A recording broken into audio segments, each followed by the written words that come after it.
انہوں نے کہا کہ اختلاف رائے جمہوریت کا حسن ہے، مگر قومی سلامتی کے معاملات پر ذمہ داری کا مظاہرہ کرنا ضروری ہے۔ انہوں نے کہا کہ یہ وطن اور قوم کی جنگ ہے، کسی ضلع یا صوبے کی نہیں۔ دہشت گرد جب حملہ کرتے ہیں وہ یہ نہیں دیکھتے کہ سامنے کھڑا جوان کس زبان کا ہے، کیا زبان بولتا ہے یا کس صوبے سے تعلق رکھتا ہے، وہ صرف پاکستان کے خلاف جنگ لڑتے ہیں۔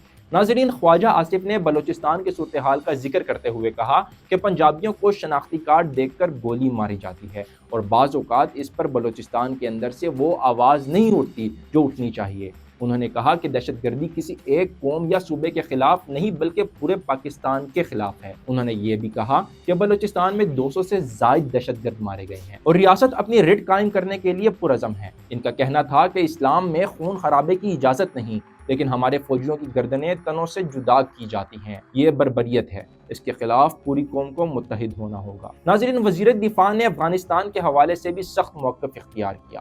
انہوں نے کہا کہ پاکستان میں دہشت گردی میں بھارت ملوث ہے اور افغانستان اس کا ذریعہ بنا ہوا ہے۔ ان کا کہنا تھا کہ افغانستان کی سرزمین پاکستان کے خلاف استعمال ہو رہی ہے اور اگر یہ سلسلہ نہ رکا تو پاکستان اپنے دفاع کا حق محفوظ رکھتا ہے۔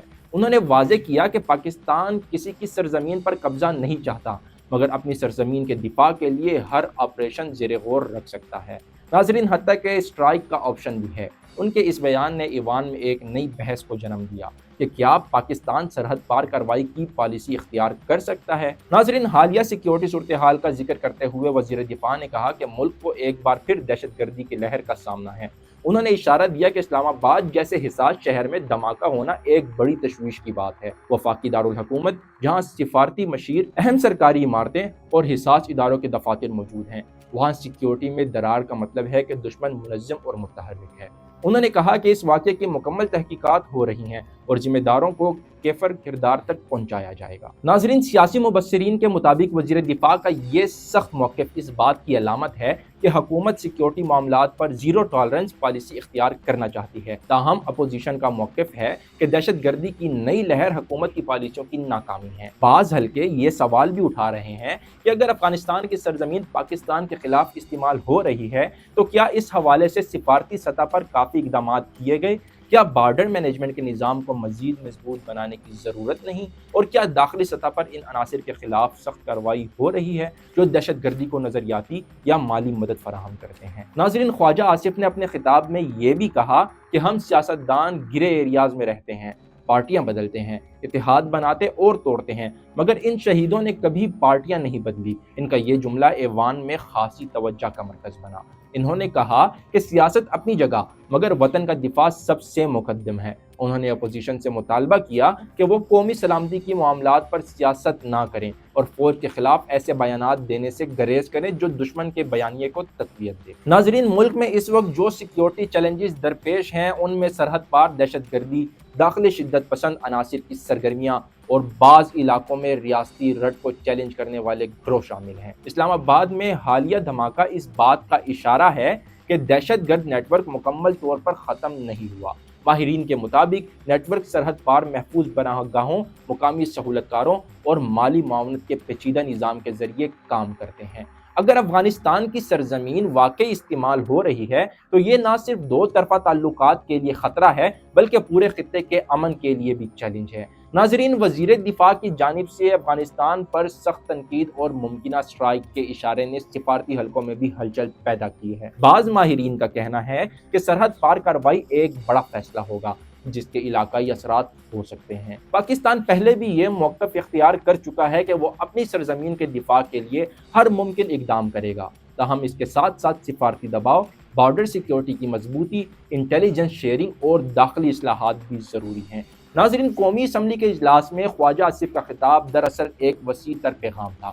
ایک پیغام اپوزیشن کے لیے کہ قومی اداروں پر تنقید ذمہ داری کے ساتھ کی جائے، دوسرا پیغام دشمن قوتوں کے لیے کہ پاکستان اپنے دفاع پر سمجھوتا نہیں کرے گا، اور تیسرا پیغام عوام کے لیے کہ دہشت گردی کے خلاف جنگ ابھی ختم نہیں ہوئی، اس میں اتحاد، صبر اور قربانی کی ضرورت ہے۔ ناظرین، آج سب سیکیورٹی کی صورتحال کو دیکھا جائے تو یہ واضح ہے کہ پاکستان ایک نازک موڑ پر کھڑا ہے۔ ایک طرف سیاسی کشیدگی ہے، دوسری طرف دہشت گردی کا خطرہ۔ ایسے میں سیاسی قیادت، عسکری قیادت اور عوام کو ایک صفحے پر آنا ہوگا، کیونکہ دہشت گردی نہ تو صرف فوج کا مسئلہ ہے، نہ صرف حکومت کا، بلکہ پورے معاشرے کا مسئلہ ہے۔ ناظرین، وزیر دفاع کے الفاظ میں شہید ہماری ریڈ لائن ہیں، ان کی قربانیاں کسی سیاسی بحث کا موضوع نہیں بن سکتی۔ اگر فوج نے 3141 جانوں کا نذرانہ پیش کیا ہے تو یہ صرف ایک عدد نہیں بلکہ 3141 خاندانوں کی کہانی ہے، 3141 خوابوں کی قربانی ہے، 3141 گھروں کی خاموشی ہے۔ ان قربانیوں کو صوبائی پالیسانی اینک سے دیکھنا دراصل ان کی توہین ہے۔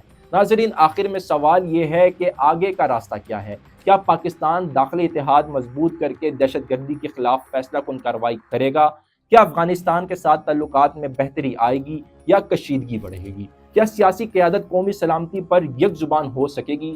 یہ وہ سوالات ہیں جن کے جواب آنے والے دنوں میں سامنے آئیں گے، مگر ایک بات واضح ہے کہ سیکیورٹی کی موجودہ صورتحال غیر معمولی اقدامات کی متقاضی ہے، اور اس میں سیاسی بیان بازی کے بجائے عملی حکمت عملی کی ضرورت ہے۔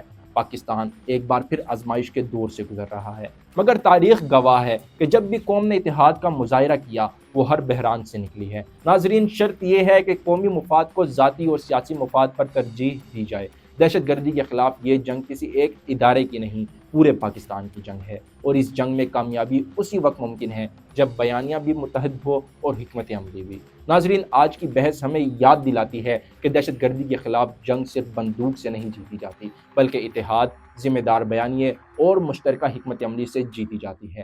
سیاسی اختلاف اپنی جگہ، مگر جب بات قومی سلامتی اور شہداء کی قربانیوں کی ہو تو ہر لفظ کی اہمیت بڑھ جاتی ہے۔ سوال صرف یہ نہیں کہ کس نے کیا کہا، بلکہ اصل سوال یہ کہ کیا ہم سب اس نازک وقت میں ایک قوم بن کر کھڑے ہو سکتے ہیں؟ کیا سیاست سے بالاتر ہو کر ایسا ماحول بنایا جا سکتا ہے جو دشمن کے عزائم کو ناکام بنا دے؟ ناظرین، فیصلہ صرف ایوانوں میں نہیں ہوگا بلکہ قوم کے رویوں سے بھی ہوگا، کیونکہ یہ جنگ کسی ایک جماعت، ایک ادارے یا ایک صوبے کی نہیں بلکہ پورے پاکستان کی ہے۔ اپنی رائے کا اظہار کمنٹ باکس میں ضرور کریے۔ اسی طرح مزید تفصیلی ویڈیوز دیکھنے کے لیے ہمارے ساتھ جڑے رہیے، چینل کو سبسکرائب کریں، اور ابھی کے لیے اپنے میزبان کو اجازت دیں۔ اللہ حافظ۔ ہمیں فالو کریں سوشل میڈیا پر اور وزٹ کریں ہماری ویب سائٹ گاؤں نیوز، ہر لمحہ ہر خبر آپ کے ساتھ۔ دیکھتے رہیے گاؤں نیوز، نیوز دیٹ میٹرز۔